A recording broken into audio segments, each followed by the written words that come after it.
The chair reserves the right to declare the committee in recess at any point. Before we begin, I want to remind those in the audience that this hearing is open to the public, but actions that disrupt or distract the proceedings will not be tolerated. The chair reserves the right to remove disruptive persons from the hearing. The U.S. Capitol Police are on hand to assist with that task, and I thank them for their service. One housekeeping note before we get started. We are expecting to be called to the House floor for votes around 10:30. We'll go as long as we can up until those votes, and then I ask members to come back as soon as they can after voting. Upon conclusion, I also want to ask members, when you're entering and leaving the chamber, because there's hearings going on all across the Capitol because this time of day, please go in and out through the side door. Those doors make a lot of racket when you come in and out, so ingress and egress through the anteroom. All right, with that, I want to welcome our witnesses and thank them for their service to our nation.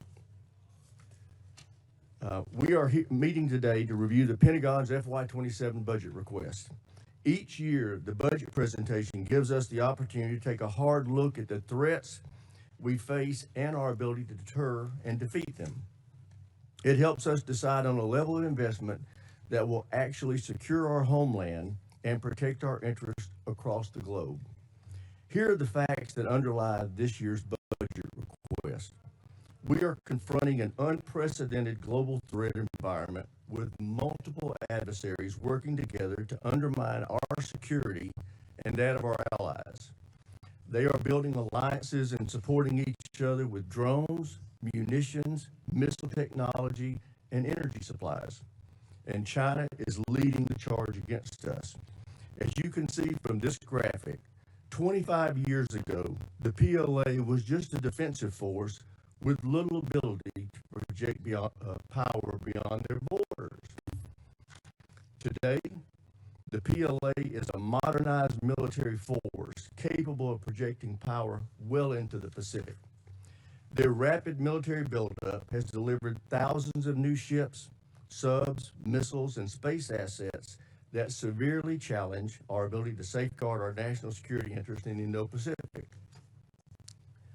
China continues to invest heavily in the PLA's military modernization, announcing another 7% increase in defense spending this year. As a result, they are spending more of their GDP on defense than we are. In fact, as you can see from this graphic, all of our adversaries are spending more of their GDP on defense than we are. Meanwhile, our defense spending as a percentage of GDP has been steadily falling since World War II. That yellow line that you see on the graph cutting across that bar represents 4 to 5% of GDP spending. History has shown that meeting or exceeding that level of investment ensures we can truly deter our adversaries. That's also the level of investment we're asking our allies to make. But for years, we've chosen not to make that same level of investment ourselves. Since World War II, defense spending has shrunk significantly as a percentage of federal outlays, as you can see from the red line on that chart. Nonetheless, non-defense spending, on the other hand, accounts for over 85%, and it's been increasing for that same period of time. This underinvestment in our defense has had very real consequences. Our defense industrial base, long the envy of the world, has atrophied significantly. We're no longer capable of manufacturing for our warfighters at scale or speed. Just look at shipbuilding. China builds 47% of the world's ships. The U.S. builds 0.1%. We build fewer ships than Croatia or the Netherlands. Our global munition stockpiles are low, and we lack the capacity to rapidly restock magazine depth. We have very little industrial capacity to mine, refine, or process critical minerals. As a result, many of our defense supply chains are reliant on the very adversaries we seek to deter. Beyond the impact to our industrial base, the inadequate investment in our defense has resulted in a vicious cycle that has pitted sustainment against modernization. For years, administration after administration comes to this committee with budgets asking us to decommission weapon systems that they admit we still need, or to cut funding for training, parts, and supplies, or to put off needed maintenance to the facilities where our service members live and work, or to reduce the number of military personnel.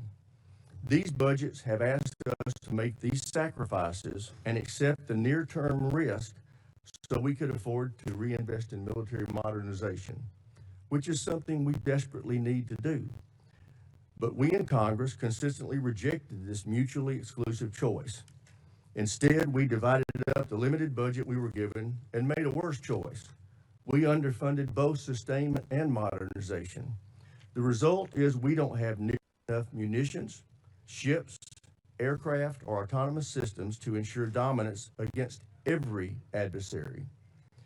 And the ships and aircraft we do have suffer from unacceptably low mission-capable rates. Fortunately, that's about to change. This president has requested a historic $1.5 trillion budget for our national defense. For the first time in over 40 years, we've been presented a budget that accounts for the true cost of American deterrence. This budget fully funds both sustainment and modernization. It provides a 24% increase in operation and maintenance, including a 20% increase in core readiness programs like flight hours and combat exercises. It includes a 115% increase in funding to repair and improve facilities for our service members and their families. It increases military end strength by 44,000 and provides for a historic pay raise for our service members. It calls for an unprecedented 76% increase in procurement and 64% increase in research and development. This will enable us to truly catch up in our modernization efforts by quickly fielding new munitions, aircraft, ships, land, space, and autonomous systems to replenish and expand our arsenal. It directly confronts the challenges in our defense industrial base with over $100 billion in investments to revitalize manufacturing, expand domestic and allied critical minerals projects, and secure our supply chains. Finally, this level of investment gets defense back to 4.5%. That's where we need to be if we want to truly deter conflict. It also ensures that America leads by example as our allies heed the president's call to increase their defense spending and improve their military readiness. I would also note that it's critical that we do not reduce deterrence while we're asking our allies to ramp up their own capacity. And that's something we're going to be paying a lot of attention to in this committee. Before I close my remarks, I want to highlight the bravery, dedication, and professionalism of our warfighters throughout this conflict with Iran. Their tremendous work to achieve the very clear military objectives of this operation has given the president the opening he needs to negotiate a true and lasting peace that will ensure Iran never acquires a nuclear weapon.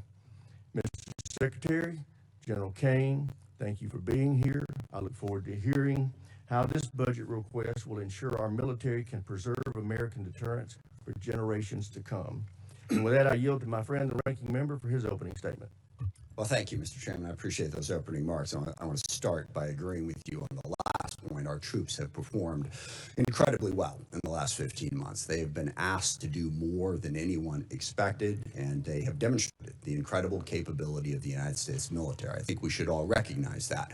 Even if we question the strategy, some of the decisions behind it, our troops deserve nothing but our praise for the incredible job that they have done. It has not been perfect. Certainly mistakes have been made, but we have demonstrated to the world that we have a highly capable military. And I hear the chairman on the need for an increased budget. I think there's a whole lot of needs across the United States of America that would have the same attitude about health care, about education, about infrastructure. But the problem is we have a $40 trillion debt, and we insist on cutting taxes for absolutely everybody, so we reduce the amount of revenue that is available to that.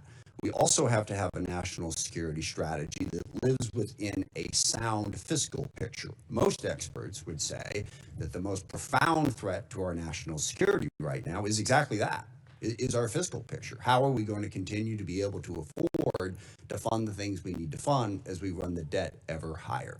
The other thing worth worrying about is the Pentagon has not yet passed an audit. If we give them what is roughly a 50 to 60% increase, is that money going to be well spent? We have every reason to doubt that. Now, I will say, and I praise the chairman of this committee, and in a bipartisan, bicameral way, we have tackled the problem of acquisition reform. I think last year's bill put us on a good trajectory to get to the point where we can, in fact, innovate faster at scale. I also believe the Pentagon and has been working on that. We've had many meetings with Deputy Secretary Feinberg, who is focused on that, but we got a long way to go. Can the Pentagon really absorb another $500-600 billion, depending on what the supplemental and the reconciliation package are? I don't think so. We need to pay as much attention to how we're spending the money as to how much we're spending, and we never seem to do that. But the larger problem is the strategy that has been put before us. I looked through the Secretary's remarks, and I've heard you give speeches before about this, about how realism is our strategy. And I find that absurd, and given what we are doing. You can say a lot of things about the strategy, but calling it realistic? We started a full-scale war in the Middle East against Iran to try to reshape the Middle East. Now, we can talk about that in a bunch of different ways, but it is the exact opposite of realism. And in fact, starting wars in the Middle East that get out of control and lead us to have far greater costs for the benefits is one of the cornerstones of the unrealistic strategy that this administration has criticized over and over and over again. And yet here we are in a full-scale Mideast war, and we've seen the costs of that. Certainly at the top of that list is 13 service members killed and hundreds wounded, but it goes way beyond that thousands of civilians have been killed. Over a dozen countries now have been dragged into this war in one way or another.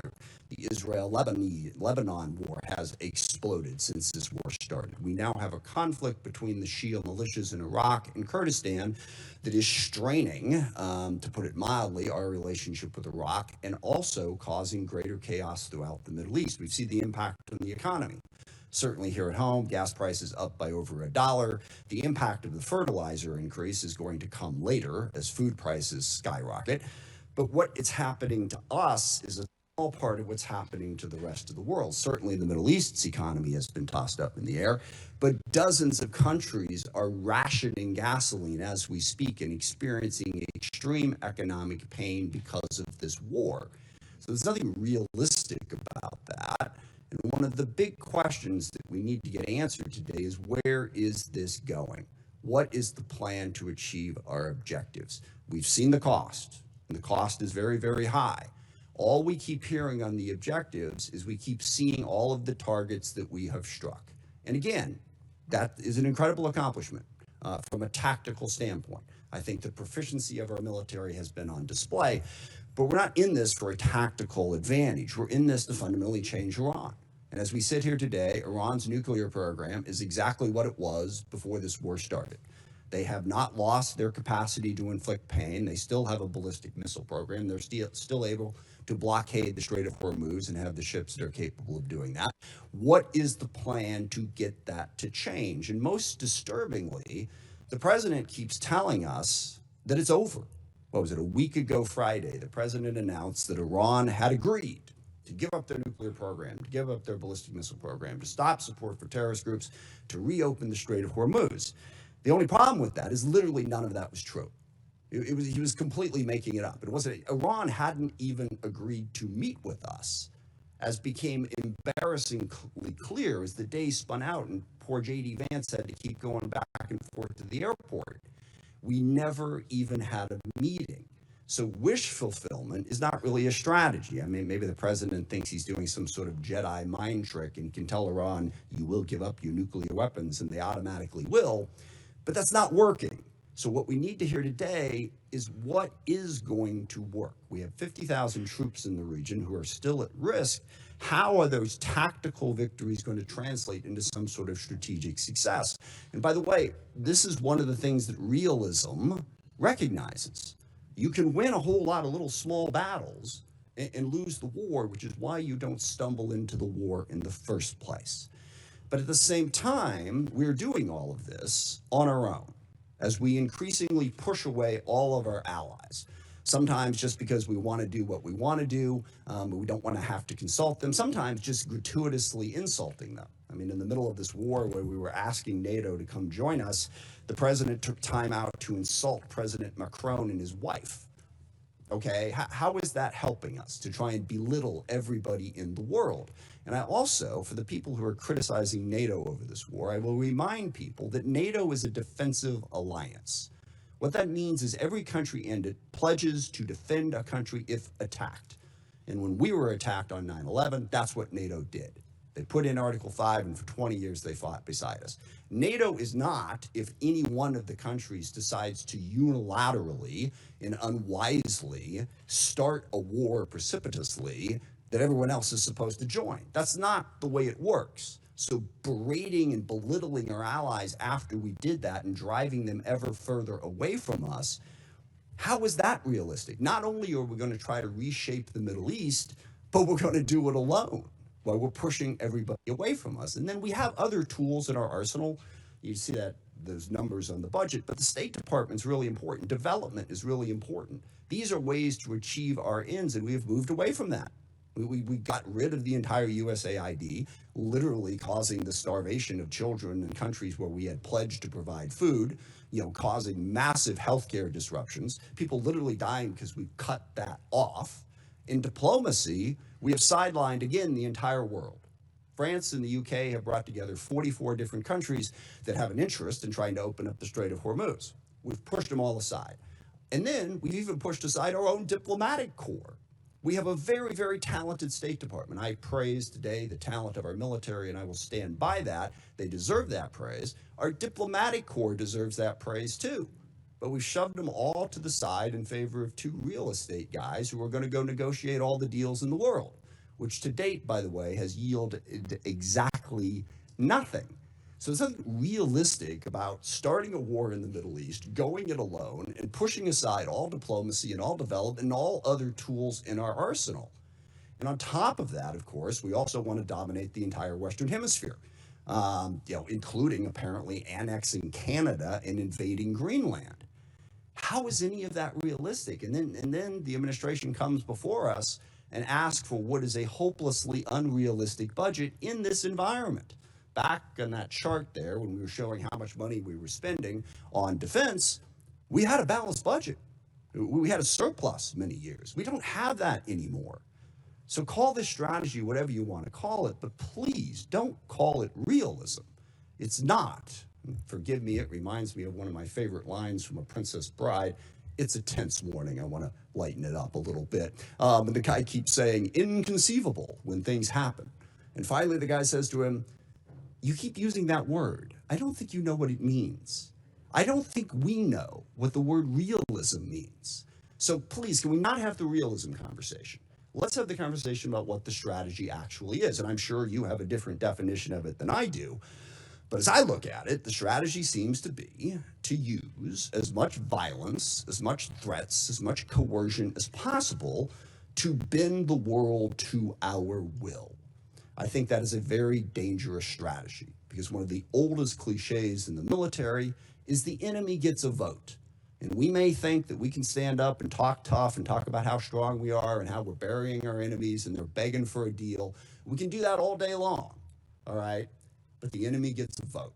They don't have to do what we tell them to do. And meanwhile, that coercive, violent strategy undermines our credibility in the world because the chairman is absolutely right. And this is one area where I strongly disagree with the folks on the far left who say that we don't really face any threats, that the U.S. is a malign influence in the world and always has been. I don't agree with that.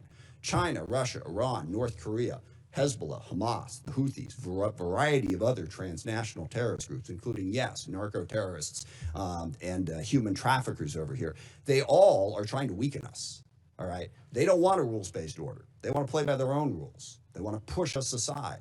We want to be the side that stands up for the rules. But if what we're saying to the rest of the world is stick with us because we're a better bully than China, we coerce countries more effectively, that undercuts the very message we're trying to spread to build the coalition we need to be successful. I also worry about the values that we're showing the world.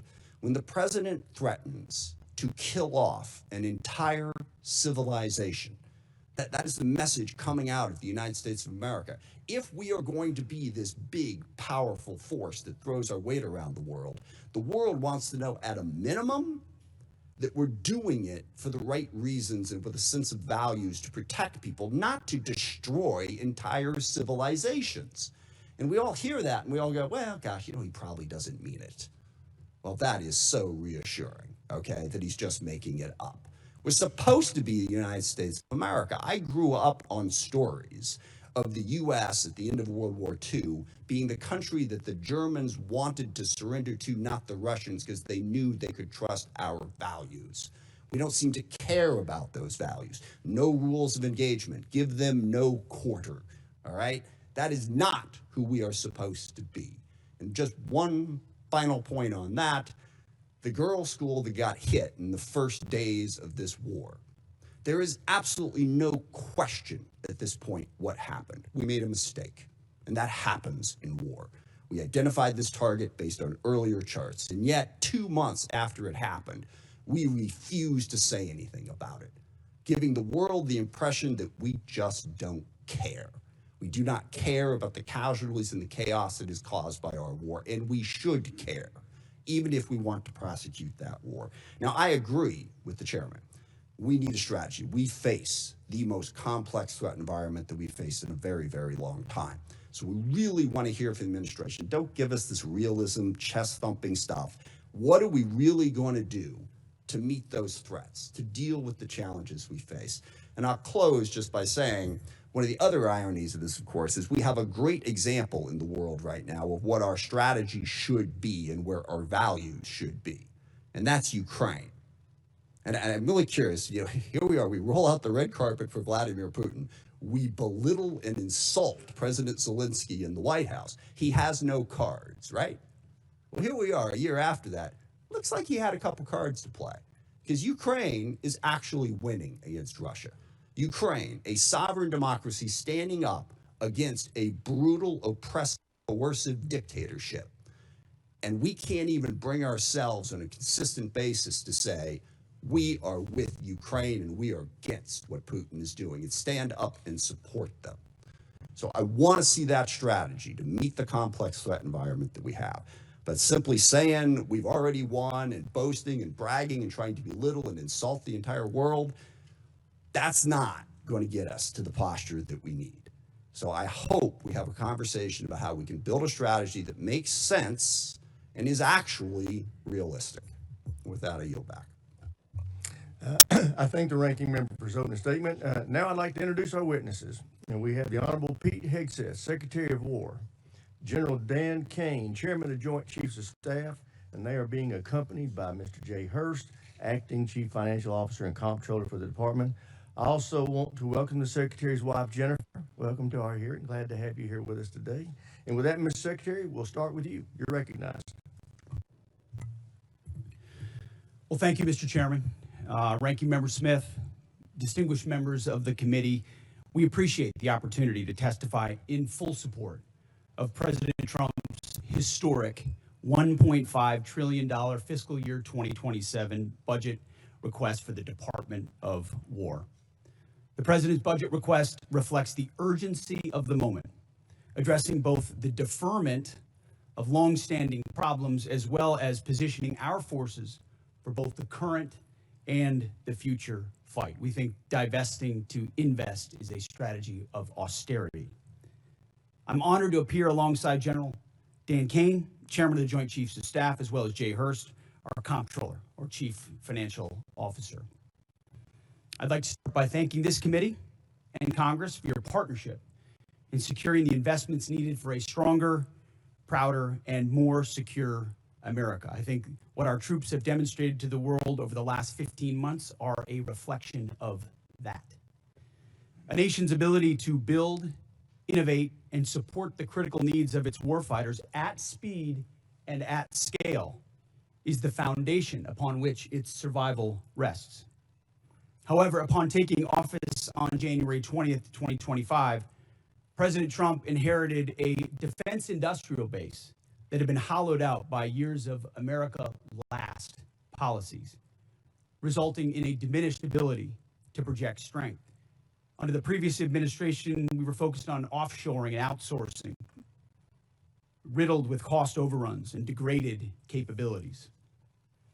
Under the leadership of President Trump, our builder-in-chief, we are reversing this systemic decay and putting our defense industrial base back on a wartime footing. If you ask anyone at our Pentagon, urgency informs everything we do.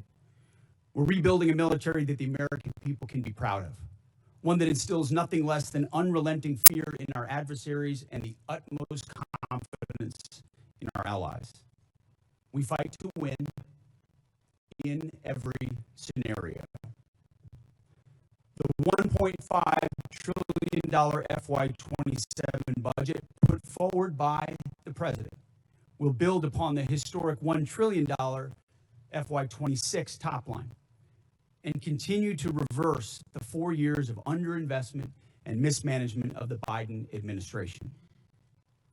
The $1.5 trillion budget will ensure the United States continues to maintain the world's most powerful and capable military as we grapple with a complex threat environment across multiple theaters.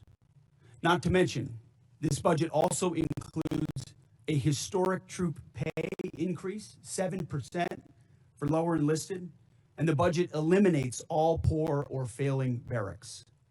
Quality of life for our troops is front and center in this budget as well. By supercharging our industrial capability and transforming how the department does business, we're restoring American commercial dominance at a pace unseen in generations, transforming the defense industrial base from a broken, slow-moving system of the past.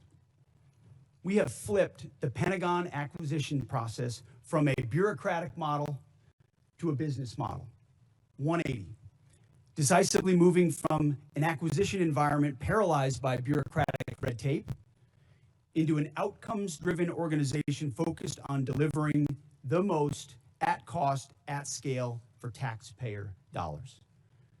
Over the past year, through historic multi-year procurement agreements, smart business deals for things like critical munitions and capabilities, we've sent an unambiguous demand signal to industry partners to build more and build faster. The result has been a surge, a revitalization of our great American factories and a massive reinvestment in the skilled American workers who serve as the industrial muscle behind our warriors. Let me briefly provide you with some concrete high-level metrics of what's been accomplished over just the past few months. These are announced new facilities and investments to support American warfighters, and I would refer you to the screen. The department has helped stimulate more than 250 private investment deals in 39 states, in 180 cities, and 150 companies worth more than $50 billion. It's resulted in 280 new or expanded facilities, more than 18 million new square feet of American manufacturing, and more than 70,000 new jobs in defense. This is the key part of this. These $50 billion of investment in new plants, new assembly lines, and new factories, these are private investments, not taxpayer dollars. By changing our departments, transforming our department's business model, American companies are investing in America with their own money, their own capital, a historic demonstration of American manufacturing and defense revitalization, all again with their capital, not Uncle Sam's. This has never been done before and is long overdue. From a bureaucratic model to a business model. Anyone on the outside looking in at what's been done inside this Pentagon in the last 12 months cannot deny the fundamental transformation at speed, at scale, to innovate and meet the threats of today and tomorrow. These investments equal great things for America, American families, and American workers. and help to ensure that our warfighters are able to defend the American dream and all American made. Together with the help of the policy updates and appropriations passed by Congress, President Trump's War Department has begun to turn the lights back on in manufacturing towns across this country, and once again, forging a lethal arsenal of freedom. Where critical supply chains are threatened, the War Department has acted decisively to inject capital, stimulate production, and prevent adversarial exploitation. We are firing up the American economic engine and at every level of our defense industrial base. Every policy we pursue, every budgetary item we request serves to ensure the department remains laser focused on increasing lethality and survivability of our forces from the front lines to the factory floors. This is a historic budget, as you said, Mr. Chairman. This is a fiscally responsible budget. This is a warfighting budget. And speaking of warfighting, the topic of Iran, I'm sure will come up today, which I very much welcome discussing. I look forward to sharing the incredible successes of our military, achieved in a matter of weeks. President Trump, unlike other presidents, has had the courage to ensure Iran never gets a nuclear weapon, and he's ironclad in that. We're the best negotiator in the world driving that deal. The biggest challenge, the biggest adversary we face at this point are the reckless, feckless, and defeatist words of congressional Democrats and some Republicans 2 months in, I remind you, 2 months in to a conflict. Lest I remind you, and my generation understands how long we were in Iraq, how long we were in Afghanistan, how long we were in Vietnam. 2 months in, on an existential fight for the safety of the American people, Iran cannot have a nuclear bomb. We are proud of this undertaking. I am proud that President Trump has had the courage to do it, and I look forward to sharing more about what our troops have accomplished. So I thank you again for the opportunity to address this committee. I ask that God would continue to watch over our troops in harm's way, and those that have fallen are always in our memory, and we fight to ensure their legacy. Look forward to answering the questions of this committee. Thank you, Mr. Secretary. General Caine, you're recognized. Thank you, Chairman Rogers, Ranking Member Smith, and members of this committee. Thanks for having me today. I'm honored to be here today alongside the Honorable Pete Hegseth and Honorable Jay Hurst to testify on the President's fiscal year 2027 budget. I'm grateful for the opportunity to testify today, and I'm thankful for your continued partnership in support of our warfighters defending the homeland and our interests around the world.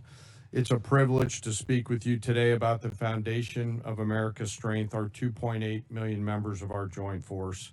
And I'm continually inspired by our soldiers, sailors, airmen, Marines, Guardians, and Coast Guardsmen, and our civilians standing the watch for our nation, supported always by their families. Each and every one of them could have chosen another path, but they don't. They choose to serve and to do something more important than themselves.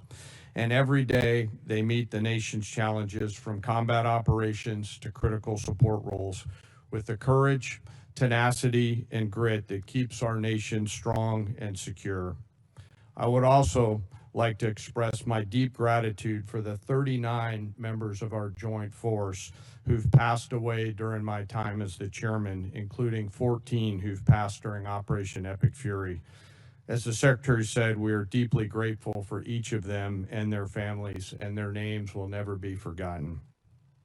As the chairman, my duty is to ensure our civilian leadership has a comprehensive range of military options and the associated risks that to those leaders who make the nation's hardest decisions, and offer my military advice privately. I owe the President, the Secretary, and the Congress the truth at every turn.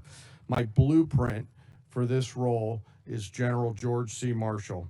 His commitment to civilian control of the military and nonpartisan military remains a constant standard and something I borrow from often.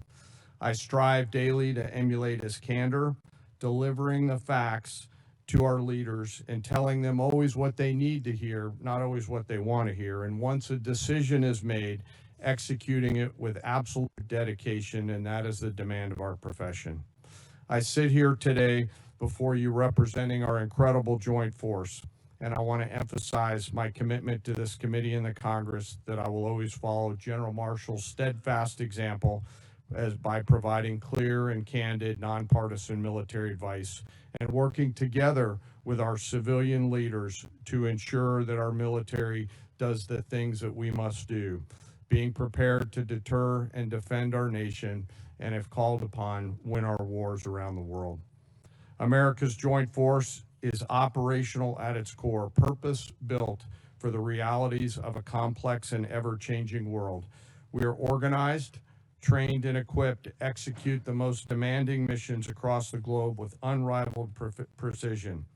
Over the past year, our warfighters have consistently demonstrated exactly what it means to be the most capable, adaptable, and most professional military force in the world. Our shared goals are to ensure the joint force maintains the strategic initiative and advantage, projecting American power and responding to global challenges on our nation's terms. During Operations Rough Rider, Midnight Hammer, Southern Spear, Absolute Resolve, and Epic Fury, the joint force executed globally integrated operations and missions alongside our interagency and international partners. And once our civilian leaders made a decision, we make those missions our own, demonstrating the unmatched capability to seamlessly synchronize our capabilities across all domains, from the seabed to cislunar space and higher. We're able to accomplish these complicated missions and work because we draw from a deep, enduring reservoir of training, professionalism, and commitment.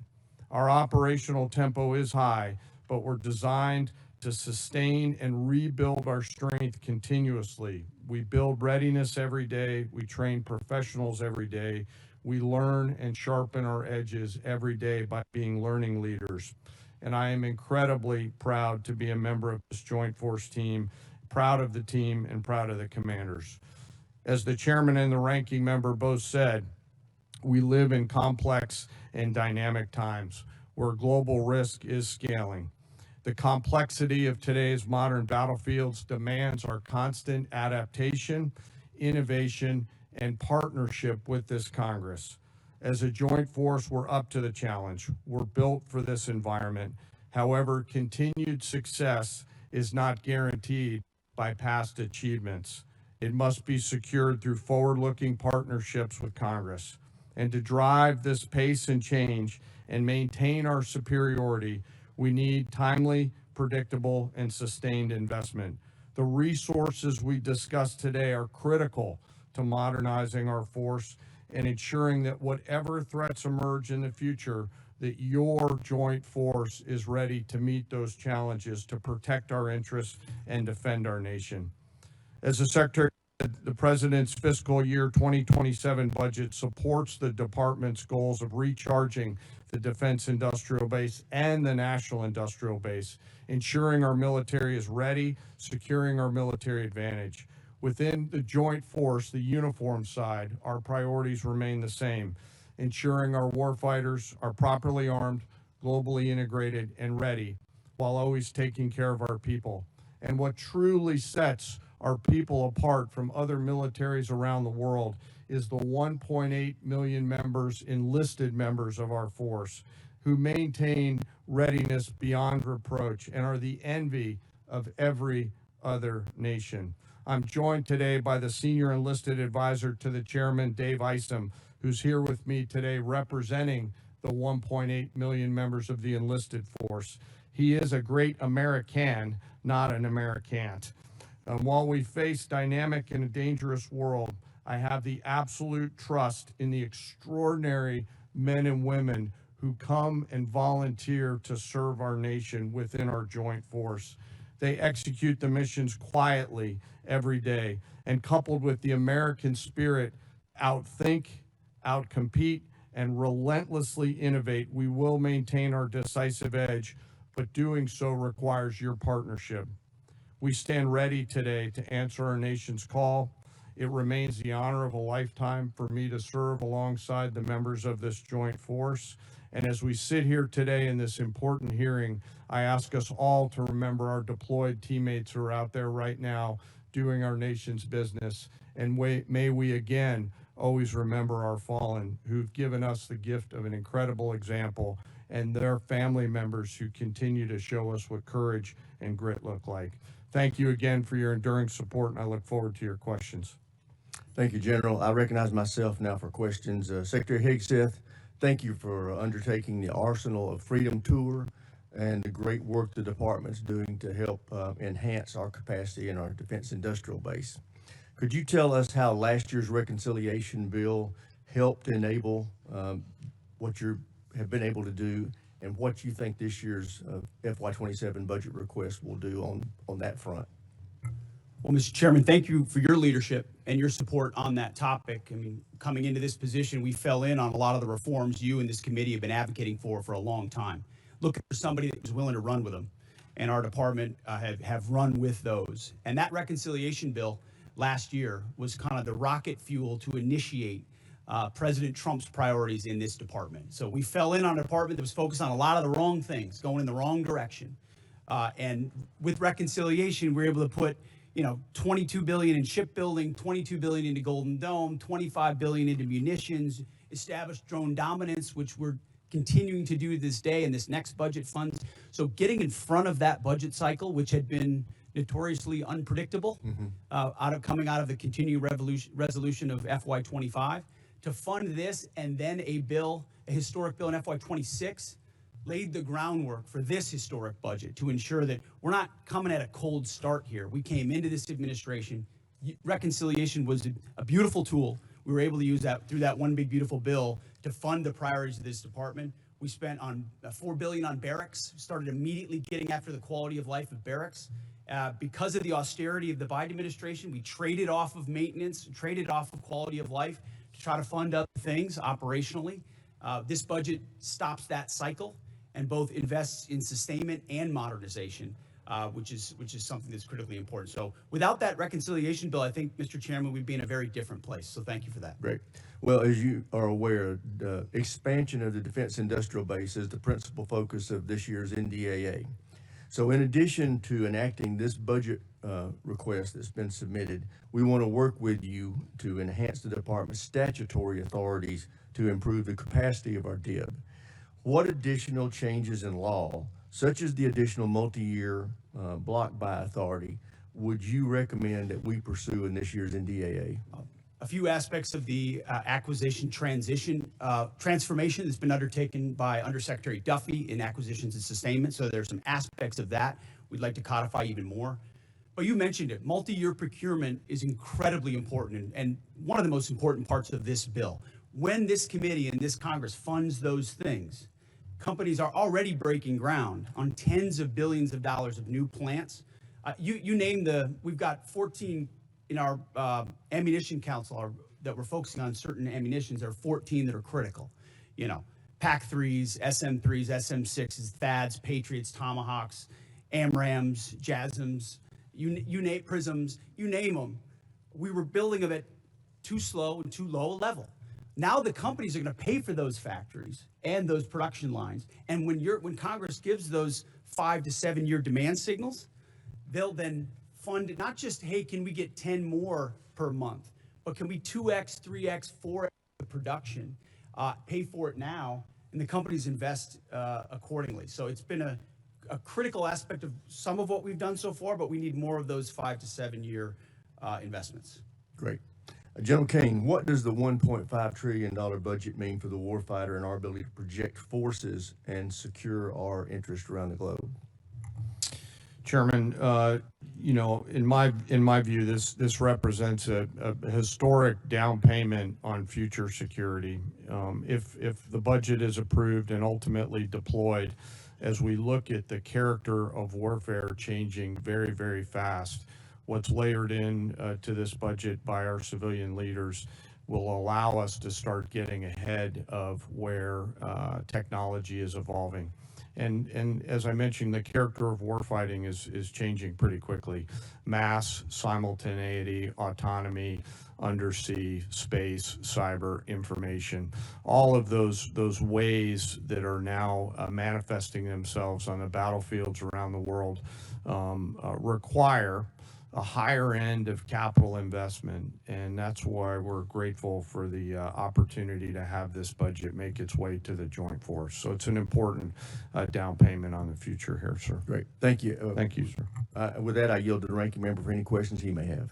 Thank you. Mr. Hurst, drag you into the conversation here. We have not yet received from the Pentagon the costs of the war.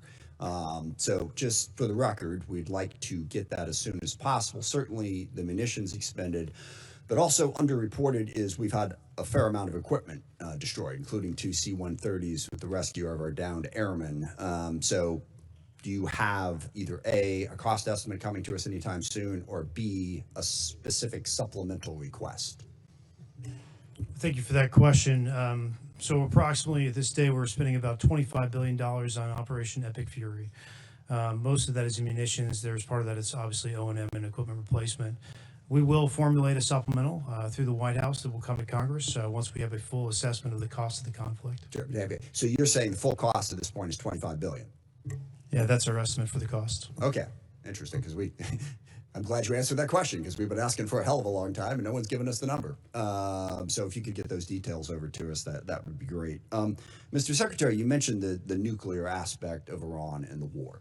And it is worth noting that every president prior to this one, including President Trump in his first term, also prevented Iran from getting a nuclear weapon without actually having to go to war in Iran. So we need to keep that in mind. But also, since the war started, Iran's nuclear arsenal has not been weakened in any way. And at the moment in negotiations, what Iran is saying, basically pay us to open up the strait. That's their position, which is completely untenable. I agree. It's worth noting, of course, that the strait was open before the war started. Now we're negotiating to get back to status quo. And Iran's most recent offer is to say, we'll talk about nukes later. So what is the plan to actually turn all of this lethal kinetic action into an improvement in the nuclear situation? Because we haven't gotten there yet. Play it out for us. How does that happen? How does it actually lead to that result? Well, I would take issue with the premise of the question that nothing was done. Operation Midnight Hammer was a very effective. Well, I didn't say nothing was done. I said in this war. Ultimately, since this war started. well, this is under this administration, unlike other administrations, which cut bad deals and pallets of cash with no ability to oversee whether Iran is actually pursuing a nuclear program. So if we want to litigate JCPOA or the Iran deal, our view, the president's view, is that was a very bad deal. Okay. That gave them a That's bunch the of money up past. What's front. the future? To fund, you talked about negotiated deals. Allowed them to fund their proxies and spread Hamas and Hezbollah all around the region, build up nuclear capabilities. What are we going to do now? President Trump has been clear-eyed, from the killing of Qasem Soleimani to the pulling out of the Iran deal to Midnight Hammer and now to this effort to recognize that you have to stare down this kind of enemy who's hell-bent on getting a nuclear weapon and get them to a point where they're at the table giving it up in a way that So they never have it. So they haven't broken yet. Okay, we haven't gotten there yet for all of the. Well, their nuclear facilities have been obliterated. Underground, they're buried and watching them 24/7. So we know where any nuclear material Reclaiming might my be. time for We're just a watching quick it. second here. We had to start this war, you just said, 60 days ago, because the nuclear weapon was an imminent threat. Now you're saying that it was completely obliterated? They had not given up their nuclear ambitions, and they had a conventional shield of thousands So of missiles. Operation Midnight They're at the Hammer weakest accomplished moment. nothing of substance. It You're left us missing- at you're exactly missing the the same point. place we were before. So Their much so that we had to facilities start were a bombed war. and obliterated. Their ambitions continued, and they're building a conventional shield. All right, of let me missiles. try again. It's the North Korea strategy. You know this very well. The North I Korea know. strategy was use conventional missiles to prevent anybody from challenging them so they could slow walk their way to a weapon. President Trump saw Iran at its weakest moment, took an action to ensure, in a way that only the United States of America could do with our Israeli partners, And yet to they ensure their still haven't given conventional up the nuclear. shield was All right. brought One to other heel, which question, we've done. if I could get to it. So on Ukraine, a year plus ago, your advice, the president's advice, was Ukraine had no cards to play. They should go cut the best possible deal they could. Clearly that was wrong. What did you miss? What did you miss about the conflict between Russia and Ukraine that you didn't see that Ukraine was going to be capable of doing what they've done in the last 14 months? What we didn't miss, and we're here in this committee, is that Joe Biden, with no accountability, gave hundreds of billions of dollars of our weapons to Ukraine, to an outcome that never would have happened if President Trump was president. So he pulled out our, you guys don't talk about that. Ultimately, President Trump believes there should be a peace deal between Russia and Ukraine. But you didn't expect Ukraine to be where they're at right now. I'm asking you, just from a strategic standpoint, what I think the Ukrainians have shown great courage, and I appreciate that Europe is now paying for any weapons that we provide. All right, I yield back. Thank you. All right, now I want to remind everybody, everybody wants to get their questions, so we are going to be sticking strictly to the 5-minute rule today. So with that, I recognize the gentleman from South Carolina, Mr. Wilson. Thank you, Chairman Mike Rogers, for your leadership working with President Donald Trump. As the grateful father of 4 sons who've served overseas in Iraq, Egypt, and Afghanistan, I especially appreciate War Secretary Hegseth and Chief of Staff Caine for your competence, service, and success.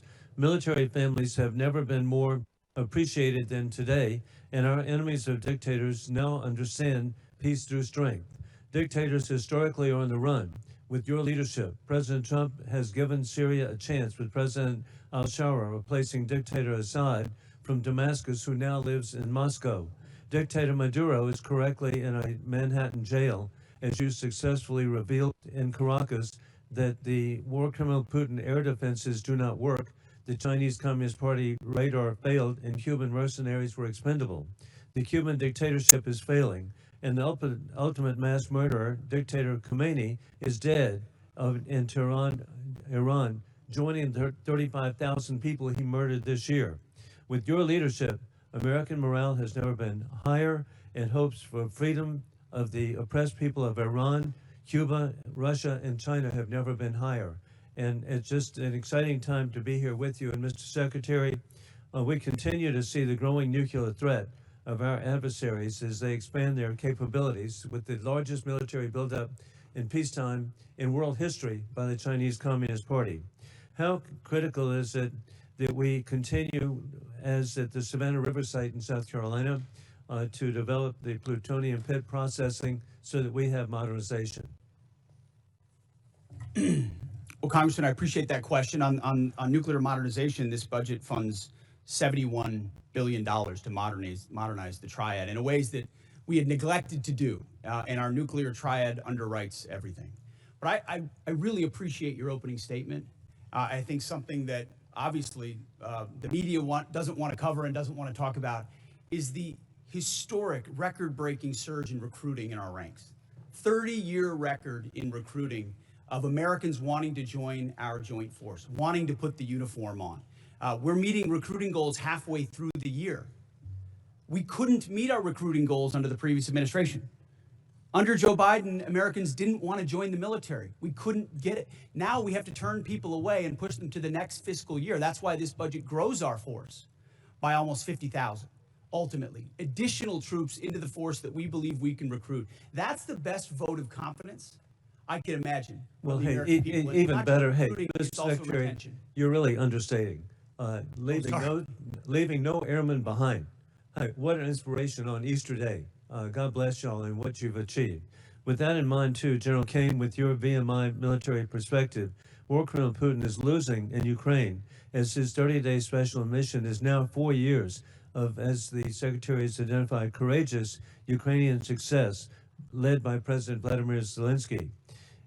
I appreciate that NATO and the EU have unified for Ukraine, as the U.S. ranks 17th per GDP in assistance for Ukraine. Ukraine is frontline, stopping war criminal Putin from resurrecting the failed Soviet Union, rigging elections in Belarus, invading Ukraine, keeping troops in Moldova, and with the Indivashvili invading and rigging elections in the Republic of Georgia. As we're transitioning greater responsibility to our NATO allies, how do we ensure seamless integration to deterrence during this shift? Congressman, we're very fortunate to have great leaders out in the European theater right now. General Grinkowicz and his leadership team are committed to ensuring that integration and transition takes place in a most combat capable and effective way. very entrepreneurial leaders out there across the components, and with General Grinkovich, and he's doing a great job out there, as the committee knows. And indeed, as we conclude, historically, President Trump, Mr. Secretary General, you have united the Middle East nations unprecedented to ally with the United States. You have united Latin America unprecedented to ally with the United States. You've united the Indo-Pacific unprecedented to ally with the United States, and united NATO and EU unprecedented to ally with the United States. You're achieving peace and deterrence through strength. I yield back. Gentleman yields back, Chair, and I recognize the gentleman from Connecticut, Mr. Courtney. Thank you, Mr. Chairman. Mr. Secretary and General Caine, this morning's Wall Street Journal's lead headline reads, quote, Trump tells aides to prepare for an extended blockade of Iran. It goes on to describe, again, the thinking behind the strategy, but also talks about how prolonging the blockade is going to continue to drive up energy costs all over the world. Given the ever-changing messages from this administration on the war strategy and timeline, I really honestly don't expect you to confirm or deny the Journal's story. But one thing is clear. The number of transits across the Strait of Hormuz has dropped to the lowest level since the war began, and commodity markets have stopped listening to the happy talk, and crude oil prices this morning have risen to the highest level since the war in Ukraine started in 2022. AAA reported this morning that the average price of gas is $4.30 a gallon, up 30 cents in 1 week.